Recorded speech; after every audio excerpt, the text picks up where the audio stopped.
jump now to a little bit of architecture. Last summer I journeyed along part of the Silk Route. My wife and I went to Uzbekistan, and we went to the ancient cities of Samarkand. And this is the Registan in Samarkand. It was built by a number of different rulers, but Ulugh Beg, who was the grandson of Timur, or Tamerlane as we know him, he actually built this. And what was interesting, even back then in the 14th, 15th century, it was religious, but it also had a secular purpose as well. They wouldn't use the word secular, but the building on the right housed a lot of astronomy and geometry. And then the building on the left was just the madrasa. And so here we have, at the heart of the Silk Route, this amazing centre of excellence. As Goethe says, architecture is frozen music. The monumentality of this part of the world, the architecture is really incredible. This is called Bibi Khanum. It's a courtyard, and it just shows the power of architecture. The next image is in Bukhara. When Genghis Khan came to raid Bukhara in I think it was the 1250s, 1260s, he was about to sack the entire city, and he came up and he saw this huge tower. He'd never seen anything like it.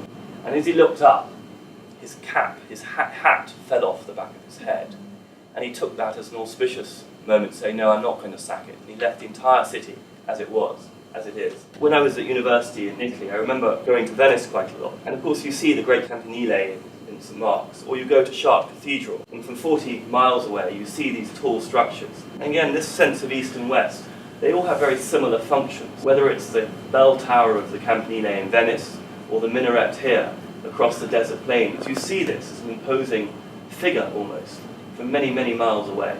I mean, this is a watercolour I did of the Registan. It was like a meditation for me. It was almost like painting a mandala, this, trying to go very detailed into the process of observing the tiles. It was almost like a ritual for me. It took me many, many weeks to do this. I think what's interesting about Uzbekistan, before we move further east, is it's such a blend between east and west. When you look at the people, you can't actually really tell whether they're oriental, Chinese looking, or whether they're Western looking. They're such a blend.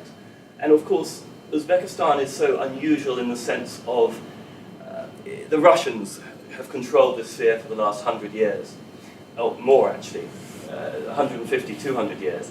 And there was a famous burning of the veils in Bukhara in the 1940s. And so Islam has a very different twist compared to the Arabian Peninsula in this part of the world.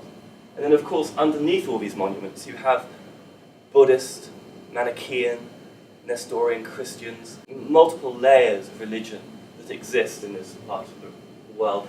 And actually, there are Zoroastrian fire pits still in existence in a lot of the mosques today in Uzbekistan. Now, that's pretty unusual. And people still burn. They worship fire. They wouldn't necessarily say that, but it still exists. They still light fire in that Zoroastrian sense.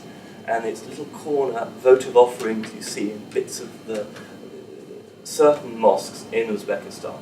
So even though it's not on paper a religion that is accepted by the state, in practice it still occurs. I find that very fascinating.